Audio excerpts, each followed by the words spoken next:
Hey Rick, I think I like your actual background better than your virtual background.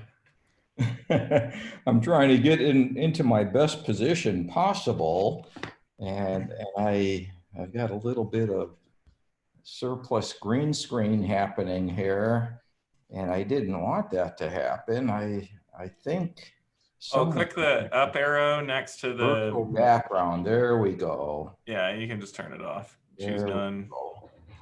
But that actual background, all the outside of that little thing, that's pretty nice. I like that.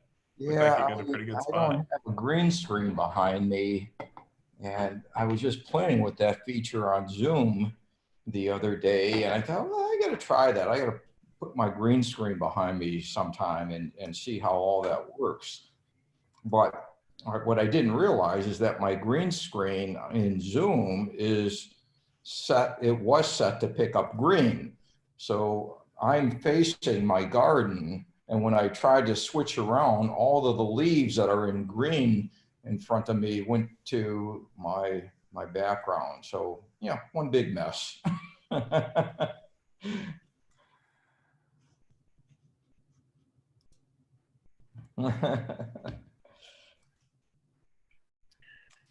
Yeah, it's always fun to watch people's hair change too sometimes with those, where like it starts picking up a little green and then goes away and then comes back and then goes away. I like that you can see just a little bit of the whiteboard behind me through this little spot in between my, Nice. yeah, so I could like color that in. Hold on. Yeah, you should. Yeah. See if you can find it. Yeah. Oh no, doesn't look like Nice, it's Ryan. working. Thanks. Good. Yeah, I have been having a lot of fun with the virtual backgrounds. Here, I'm gonna do one real quick. I like this one. This is my favorite trick in case you haven't seen this one yet.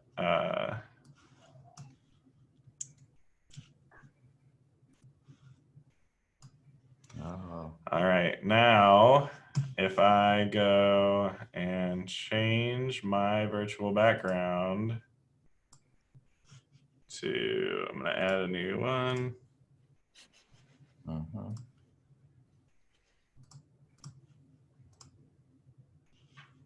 Okay, now,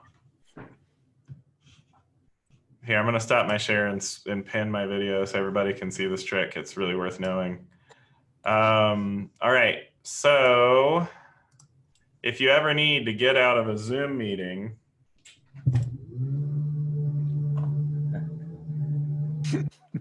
Now that I have my virtual background swapped over to nothing, I'm going to get out of the, I'm in a sunroom, so Yeah. all of a sudden the sun came out, and I couldn't, oh, there you go, Ryan. Yeah. yeah, now I'm back. It's like the old school ping pong balls, right? Right, yeah.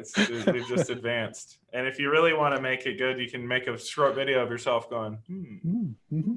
Yeah. All right, so hi everyone, welcome. Oh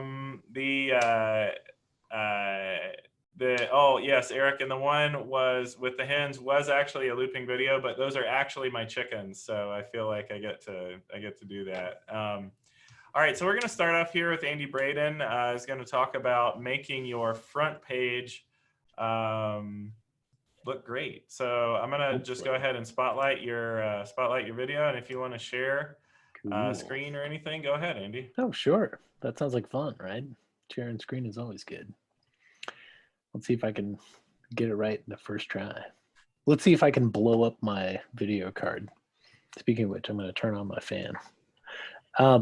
So this was one that I used to, backstory, I used to work on FlexPage, which was an old course format a gajillion years ago in 1.9 that let you just add pages and pages and pages to courses. So back in the days when everything was single page and it was like exciting and cool. And then you would have people who would take textbooks chapter by chapter, section by section, and make a replication of the entire textbook on each page in the course, and you'd have courses that were like 250 pages long, and they go, how come this course is so big and slow? And you're like, well, but anyway, I diverge. One of the cool things about that experience with FlexPage, though, was that it was really easy to set up sub-pages on the front page, which makes your Moodle site feel a lot more like a regular website where you have tabs and you look at different content on different tabs, and it feels cool. That went away with FlexPage going away, and I missed it because I like to talk way too much and put way too many things on the page. So that's me. But I recently was experimenting with that again and realized that, of course, that never left. I was just being a sucker. So I wrote a document about how to do this, specifically thinking about Snap, which is the theme that I use mostly in my day-to-days, but it applies to everybody, with the menu function inside of the themes that are inside of just about everybody's themes these days. And so it's just a little sneakiness using stealth activities, page resources, and the menu function. It's not really mind-blowing, I hope, but maybe it is. Maybe you're super like, I've never thought about how to do that. So that's why I wrote it, was that the first couple people I showed it to were like, how did you come up with that? And I was like, oh, here we go. So what does that even mean? What am I talking about? I got a little site here, and you've got menus that you can add to your theme. It's just in the theme settings, and you can create menus that open up help docs in various places and whatever. But you can also add menu items that go to page resources specifically. And because the page resource loads on its own page, I've now created a web page on the front page of my site. It's in the course that is course 0, that is the front page of my Moodle site. And then I can just put whatever HTML rich content I want to add in there. So in fact, recursively, I made a page that's about how I made the page that you could then use to make more pages. One thing I didn't do here, but I've done in some other people's sites for fun, is to add buttons or bootstrap grids of links to even more pages, to just make it sort of a fun kind of click-through experience for folks. But fundamentally, for me, the proposition was, a lot of times you want to create a site that has an information page, right, about us. How do you contact me page? That'd be great too. I mean, we stuff those things into footers a lot of the time, but it feels kind of more fun and friendly to have it up at the top. So I just thought this would be a great thing to do. I have a document that I can put in the class. I don't have editing rights in there, but I will. So I'll load the document with the steps in it. But one of the things that's, let's say, important to know or important to figure out is you want to use stealth settings for the activities, so they're not showing up as activity links on the front page, but they are available now for anyone who shows up. If you have guest access enabled on the site, guests who are not logged in can access these pages as well. So they don't have to be logged in to review that information. It makes a great entry point for having that conversation with a new user who might want to sign up for stuff on your site, to give them access to that information in a page that's tucked away for them, but not in the way for everyone else all the time. One of the big elements to remember when using the menus is you're just going to copy the page resources URL and put it in the menu anchor. And when you put it in there, you can let it take over the screen like I did on mine, or you can open a new tab like I did with the help document link there. And you just put in some special stuff here. So it's because of the syntax parsing that goes on there, the syntax is weird. And that's the only bit that's strange here, is it goes quote, space, target, equals, quote, underscore blank, no close quote. Don't ask me why the parser is doing that, but that's what it does. So it's just a funny piece of syntax that you put on the end of the URL to make it open into a new tab instead of to take over the tab that the user is looking at the site on. And that's all I had to say, unless anybody had any burning hot questions. I didn't want to steal lots of Rick's time because he's got cool stuff. So yeah, I just gave you access to the course. So go ahead and upload that document so everybody can get to it. You got it. And yeah, that's cool. Check the chat real quick and see if you've got any questions that you want to answer here for everybody. I do. Oh yeah. So the main menu is also a great secret magic spot. Of course, Gavin knows that.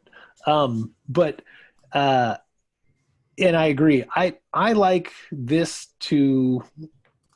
I mean, I don't know. I love shoving things into new tabs. So when you click on things, open a new tab. But then that's why I wanted to share that syntax with people, because it is a little confusing. And I think that it's nice to just kind of have it tucked into here. But, think about how you want to have that behave in the menu. And you can really load up an awful lot in that menu space and make some pretty cool stuff. I should just have a page in there dedicated to Gavin, actually. That would be awesome. All right. So thank you, Andy. That was great. I'm definitely going to play around with that. I've got some things I want to do on the Mountain Moot site with that. So I'm going to cancel your spotlight, and our next Lightning session presenter is Charlie Wellenstein. Or Wellenstein, how do you say that, Charlie? Okay, Wellenstein, Ryan. Wellenstein, there you go. And then Aaron O'Boyle, also from the University of Montana. And so thanks for having us. Are you good to go?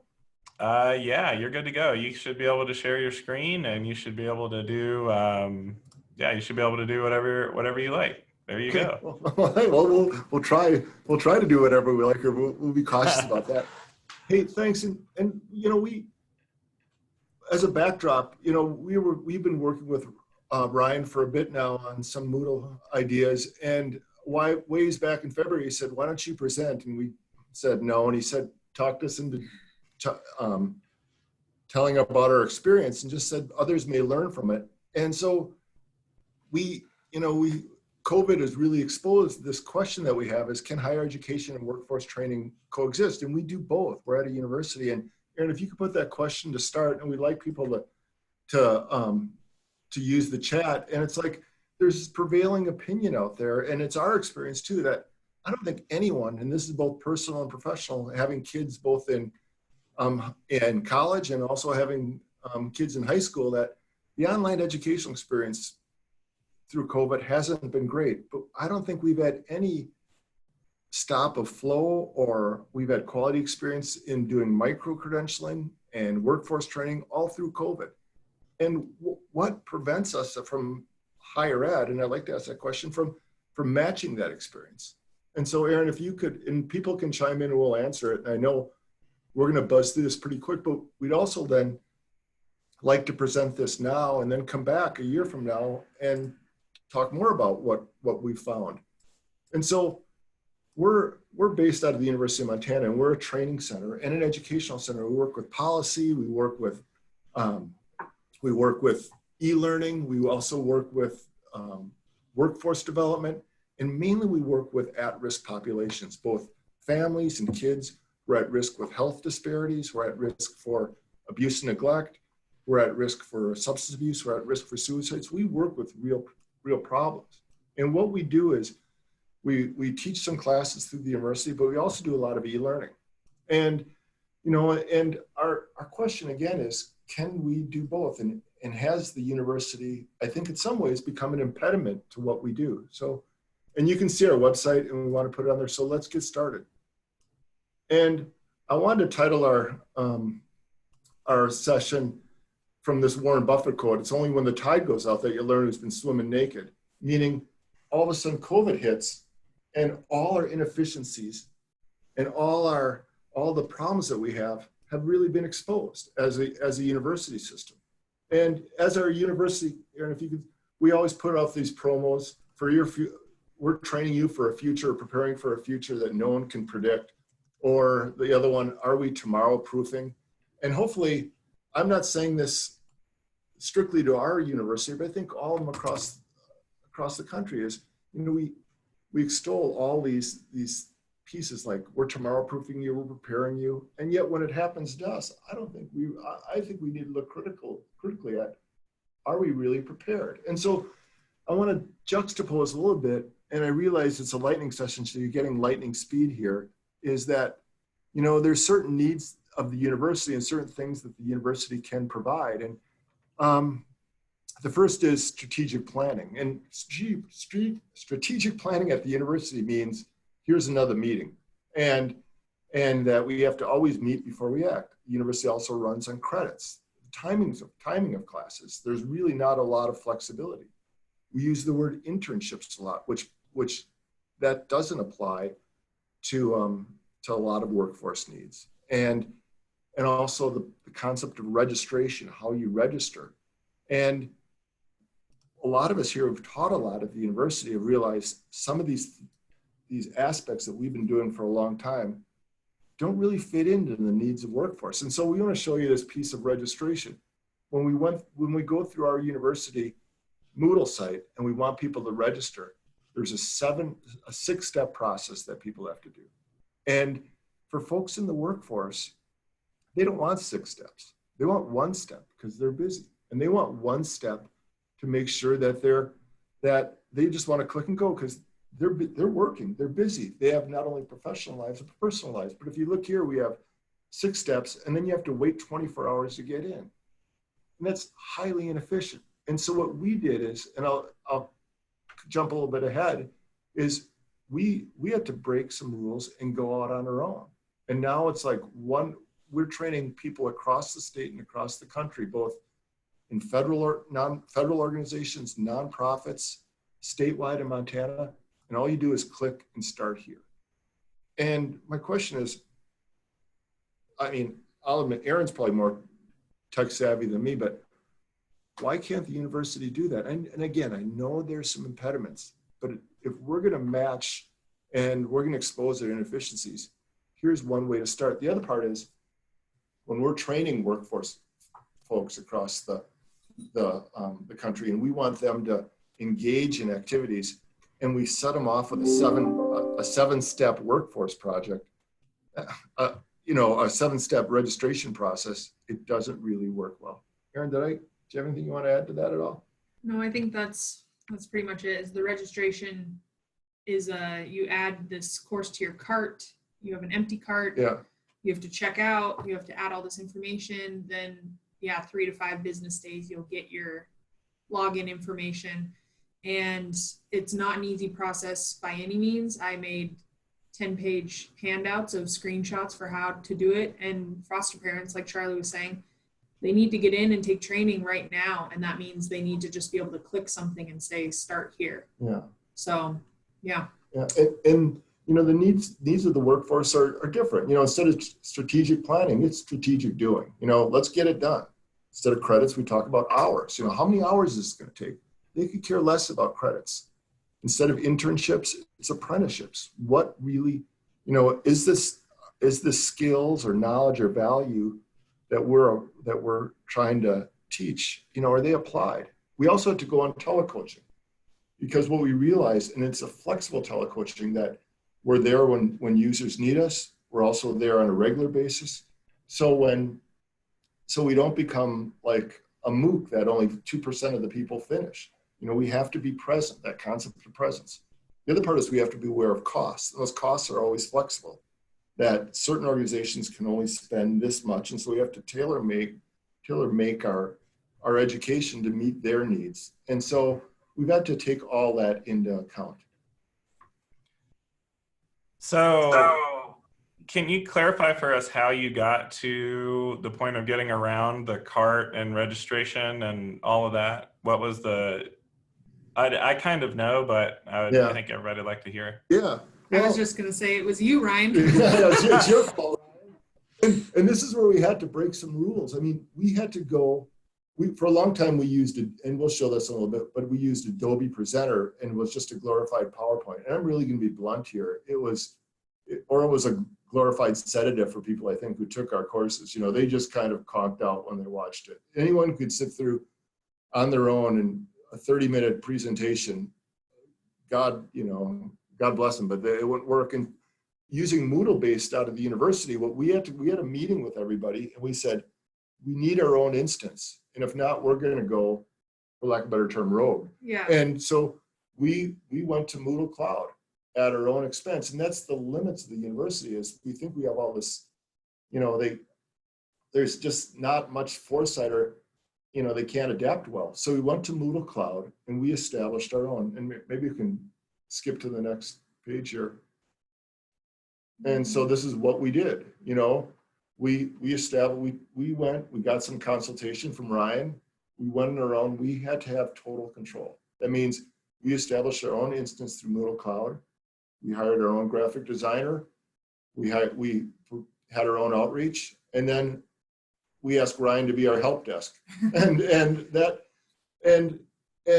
we've had less problems, again, being on our own, than we have had with the university. And I think that's not unique to our own institution. And if it is, then I'm going to be in big trouble here, because then, you know, we have to have like Vegas rules. What I say here stays here. But I don't think that's unique. And, you know, here's what we had before on Adobe Presenter, and it's just not very engaging. You know, it's just somewhat, there's not much of we don't have any empathy to the user. We're just going to give you all this information and you're going to have to learn from it. As opposed to now we're using Moodle Cloud, which we're able to have this way where we can design, we can have our own plugins, we can have our own badges or certificates, we control the registration, we have our own knowledge checks, and the other part is our knowledge checks allow us to get immediate feedback, to give immediate to look at the analytics, to see which questions are good, which ones aren't, to see who's paying attention. And again, an example of our graphic design, you know, we work a lot with the Bureau of Indian Affairs. And so we have our own graphic design to show what happens with kids in tribal areas and reservation communities that we have across our state, how they go through the system, and to make it, and we're able to do this with feedback to them. And so our system became, we had to, you know, we can talk about breaking rules or going rogue or being independent, but that's what we had to do in order to get, to make this work. Does that answer your question, Ryan? Oh. Yes, it does. Okay, sorry. I'm glad that you put yourself on mute and that you have the same things.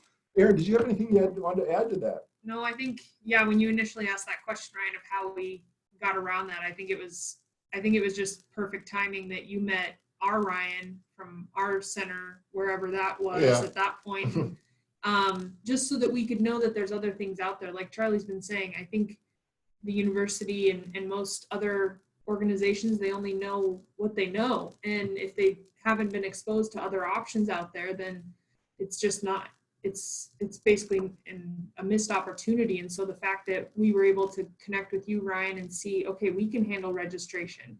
We can handle this. We don't have to use H5P and pay for it.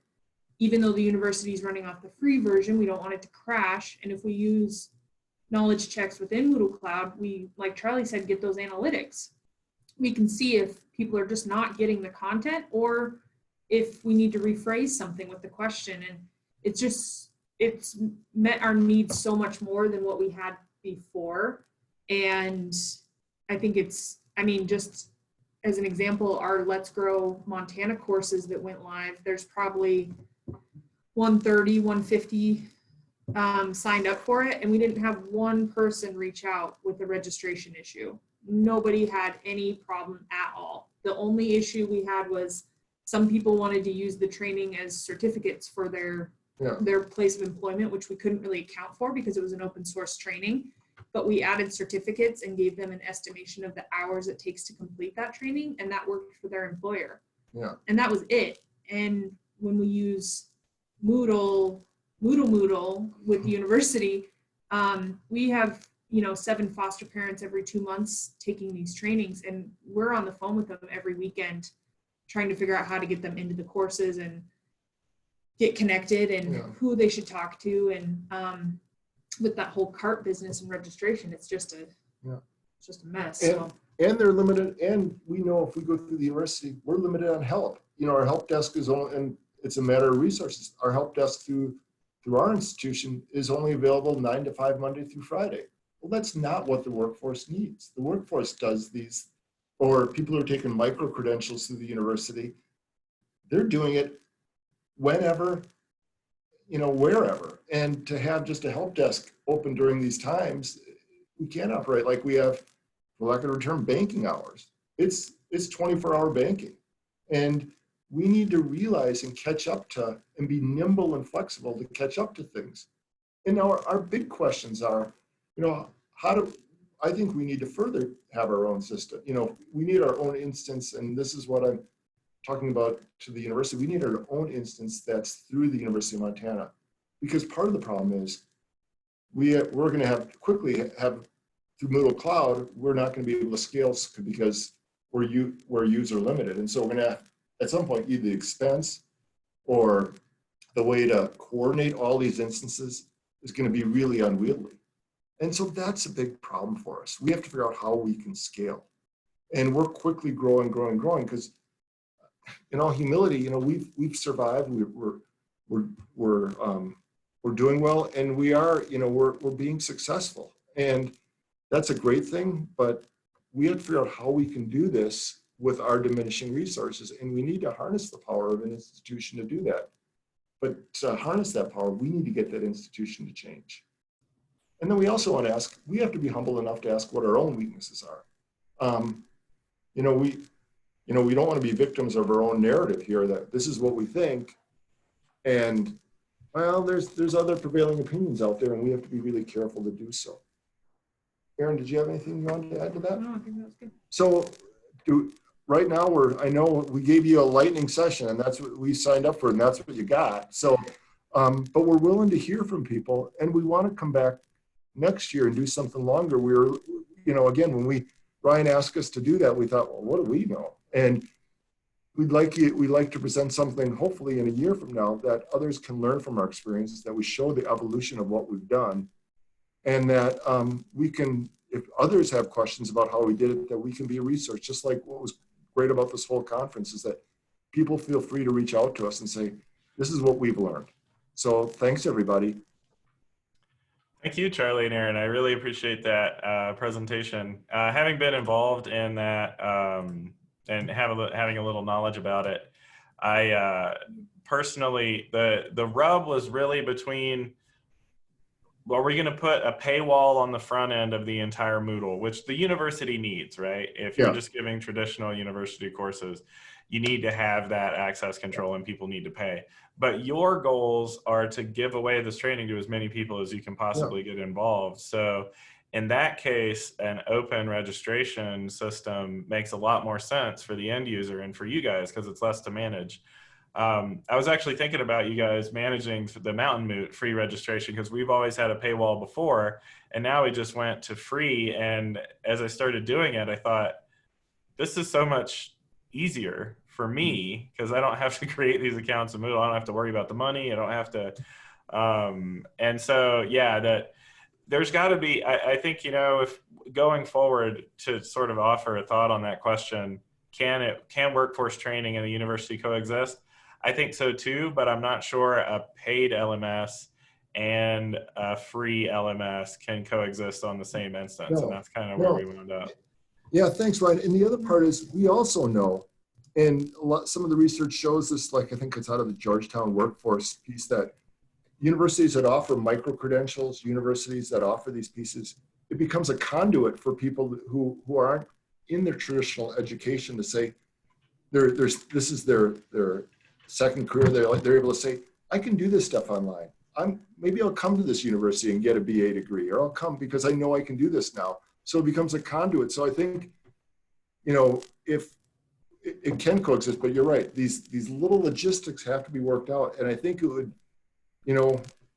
again, I don't want to get in a whole lot of trouble for this, but we're working as hard as we can. We need the bigger picture, the people who get paid more to work, not maybe just as hard, but work in concert with us to make it work. Mhm. So thanks. And I appreciate cutting out the middleman, having open, and multi-tenancy is a really cool concept and totally possible, I think, there. We might want to follow up with some of these multi-tenancy people who know more about that, because that's but that would require, of course, institutional change on this part of IT to create a multi-tenant. Yeah, exactly. That's not just a technical problem, that's a political problem. So well, thank you guys. That was excellent. I really appreciate that. Thanks, man. Thanks, everybody. Yeah, so I'm going to turn it over to Rick now. And so Rick did an asynchronous presentation. So rather than having it available here necessarily, Rick, if you could just explain to us, how we can access it and why you chose it to do, how you got into doing this asynchronous stuff, I think we'd all like to hear. Sure. Let's see if I could, let's see where I am here. And can you see my screen here now, Ryan? Go ahead and click share screen right below our pictures. Okay, hold on. Here we go. Which screen is going to be shared? You can choose an application window or you can choose the whole screen. Okay, whichever. hold on here because I'm running 2 screens. So I'm going to share. Let's see, which one am I going to share? Are you seeing? There we go. Okay, we're in good shape. Let me move this over. So what I have here is an asynchronous presentation that you can get to just by clicking on the title of the presentation. And then what I did was to follow it up with just a few resources. Whenever I give a presentation like this, I like to always provide a website, a web page with more information. Okay, and so that's there. And then I thought maybe one of the most interesting things going on here is the actual quality matters rubrics. So I gave you a link to that, although it's also on the resources webpage. And then since I was thinking asynchronously, I thought if people do want to ask me any questions, the presentation itself is broken down into 5 pieces. So I created a little discussion for each of the 5 and then a catch-all. So what I can do is I could hang around here for about 20 minutes or so, if you'd like. We could do it any way you'd like, Ryan, but people, it seems a little bit odd for me to play this video for you and you can play it on your own, although I'm willing to do that. And I was just thinking about this. It's kind of an interesting concept that the video itself is up on Vimeo. And if I were going to play it to you folks from Zoom, I'd be going from Vimeo down to my computer, back over to yours. It just seems like an awful long way to go to do that. So I think I will just kind of let you play it on your own. I'm just going to open it up here for you so that you could kind of see how it should look. I think you're saying how it should look. And maybe I'll just make a note here that this is actually up on Vimeo. So I use Vimeo now as my video server. And this particular configuration of their video player, on the very bottom, you do have captions, and this one is captioned in English, Spanish, French, and Chinese.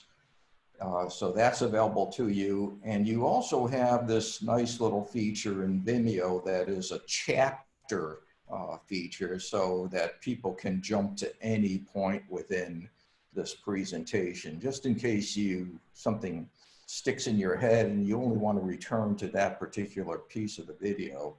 So, and then you certainly have full screen play mode and other things like that. So this is exactly a 15-minute long presentation that that got accepted to Mountain Moot. I was planning to give this to the Global Moot last week, but something happened in the process. Hello. I'm Rick Thurs from the University. And it just didn't happen right. So Rick, can you tell us about Quality Matters? What attracted you to Quality Matters? How has it served you as an educator? And sort of what is it? Let's imagine that we've never heard of Quality Matters before, and we want to like kind of just a brief introduction to it. Well, you could find their website, as I'm sharing with you right here. But and this for me goes back about 15 years when I first came across Quality Matters. I think they started about early 2000s. But so I was teaching electronically at my previous school, St. Ambrose University, and they were trying to move things along digitally. And one of the administrators asked me if I had ever heard of Quality Matters, and I hadn't. So I went out to their website, as you see it, and it's an interesting concept because Quality Matters is a group of people that got together and said, you know, all of this movement to online seems a bit freewheeling, seems a bit out of control.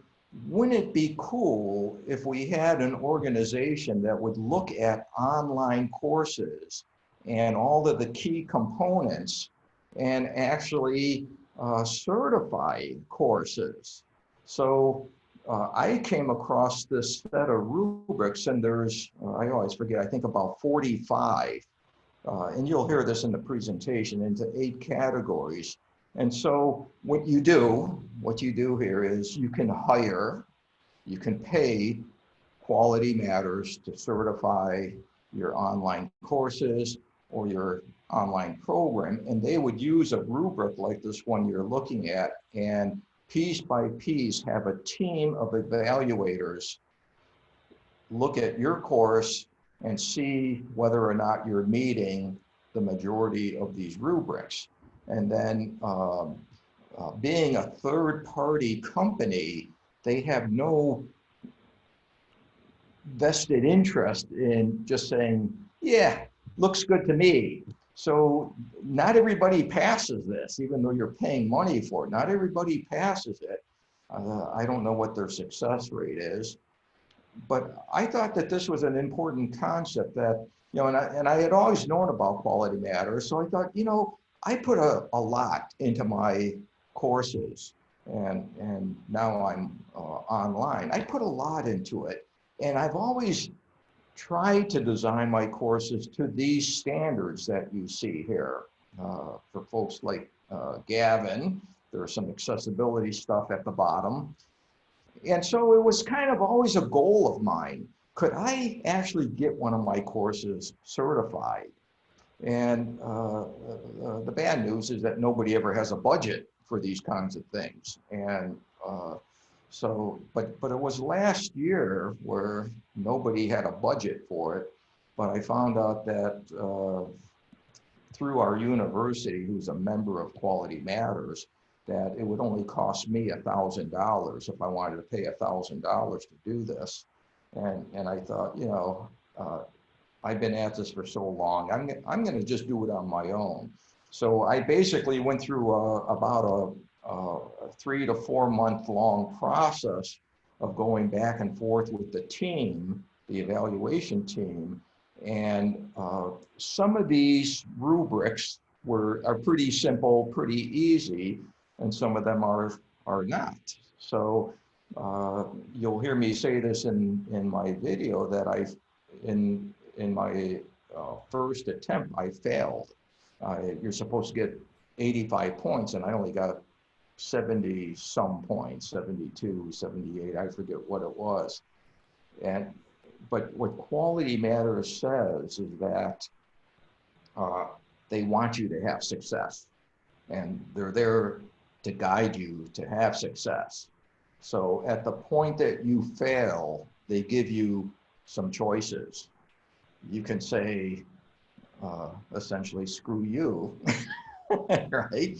You know, or you can say, I disagree, Or you can say, I agree with your evaluation and I want to fix my deficiencies.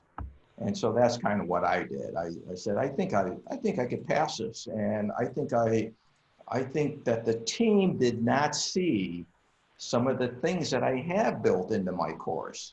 So I continued and then I passed. But the interesting thing here and the connection to Moodle is that at my university, which is the University of Iowa, they use Canvas. So they don't use Moodle, but I do. And I'm the only Moodle user, as far as I know, at the University of Iowa. You folks know why I use Moodle. It's better, of course, and I'm into quality, right? We want the best quality products in our courses. So I'm always looking for the best. But anyway, so I use Moodle, and I suspected that one or two of the team members had never really seen Moodle, and they're always looking at it. You know, some of you folks are instructional designers, or you've dealt with instructional designers, and they have their own concept of what a course should look like, and so they come to something a little different. And you know, what's this thing going on? And so I struggled with that a little bit. The other thing I struggled with a little bit is that they wanted to see my course with no students in it, but they wanted to see the whole course. And I said, I could do that, not a big deal, but I said, this is not how my students see my course, because I never turn on the whole thing. And so when you turn on your whole course and just say, here it is, it can look a little overwhelming to somebody who's never seen something like that. So I said, you're really not seeing the course as students see it. In my course, when students first get into the course, they only see one topic. And then the next week they see two topics and so forth. So I struggled with that a little bit, but Moodle made it easy. Moodle made it real easy for me to convince them that I had all the pieces there. And I still wonder, because my school uses Canvas, I don't know how I would have met some of these standards using Canvas, because Canvas is kind of weak on some of these things. So that was the connection to Moodle. I made it through the process. You'll hear me describe that in my presentation. And then at the end of the presentation, I mentioned how, you know, you would think this would be great. And for me, it was great. You know, I passed with a perfect score. I was elated that I had succeeded. The school can grab this Quality Matters. People involved in online education, many people have heard of Quality Matters, and they recognize Quality Matters as a quality organization. So the benefit to a school, if they were to do more of this, would be that they could say, in our online program, 10 of 15 of the courses are Quality Matters certified. So student, when you come to our program, you can be assured that we have high quality standards, because Quality Matters has certified X number of our courses. So that's the benefit to the school, is that they can market these things, and you'll see schools do that they're a Quality Matters program and so forth. So of course that just means that they should be able to make more money in the long term. But in my case, with the University of Iowa, I left them kind of bewildered with this, because I'm the only Quality Matters certified course at the university, and I do things differently. So it's not to their instructional designer standards. You know, like I said, I'm the only one using Moodle. So I was curious to see how the school would react to this. Would they put it out in all of their publications, their newsletters? We finally have a professor with a certified course, or not? And the latter happened, or not. So So that's kind of an overview. I'll give you a little bit more in the presentation when you listen to it, but that's what Quality Matters is all about, is certifying courses against these standards. What I will add very briefly here, I see we're getting down to the end. What a lot of schools do, including the University of Iowa, your instructional designers will probably know about Quality Matters and they know about these standards.